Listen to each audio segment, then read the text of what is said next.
I would have failed.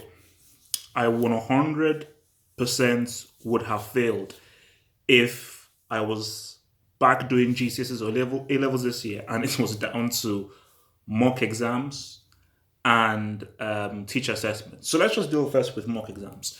See, for GCSEs, the mock exams were always actually, I think, harder than the actual exams. I can only speak for how it was in my year. So when I did the mock exam in my year, um, it wasn't very good. I got like C's, maybe a B here, a few D's here, C's this. It wasn't very good. But when it did the actual GCSEs, they were far easier than the mocks. So I was like, oh, thank God in heaven that those GCSEs were actually a lot harder because I think that the mocks, I just think they've just made it harder to prepare you for the real thing, which was the GCSEs. Um, and I can't remember. Did we do? I can't remember. Did we do mocks for? I think we did mocks for A levels, or was it for AS? I can't remember. But the other big one is of course teacher assessments because this because they're now saying in England that it's a mixture of your mock exams and teacher assessment. I was an academic break. Now I wasn't an FE student, but I was a C grade student. But even more so than that, I didn't get along with a lot of my teachers. Sister, I just went into my class, did my thing. Look, when I was a teenager, I would mock around, play around, and everything. Because look, I hated school. I hated school. So in my mind, I was like, when is the exam?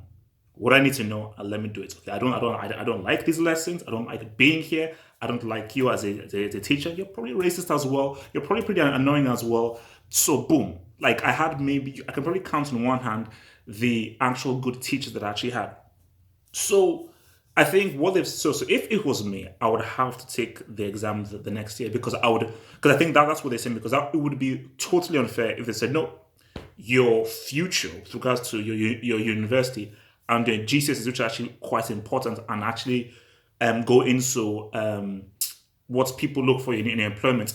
It would be extremely harsh if for some students it's down to the mocks that not everybody does well at and teacher assessments where there are subjects where I know that this teacher didn't like me. I didn't get along well with this teacher and everything. But come the exams, I actually did pretty well in the exams. It was actually all right. So when I came to the exam, okay, no, that's all right. Like for English, look, I was a teenager. I was stupid. Looking back at it now, in my 30s now, that I knew that, look, man, I was stupid back then. But when I was in my English class, I was a moron. All I did was play around, mock around, and just have games. But because I was just good at English, that was my strongest subject. I was alright. I was tier one when it came to the exams. Less said about science, the better. Science, you're talking class A brick. You're talking class A brick level. So yeah, man, it's crazy.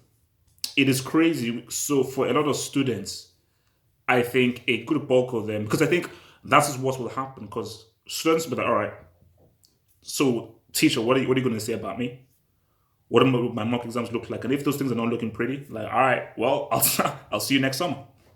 I'll see you next summer. So see, so the weird thing now though is that this is why it's so effed up. So for A level students, if they decide that no, I'm now going to take the exam next year, that means they just have a gap. They have to take a gap here because they ain't doing the year again. Hell,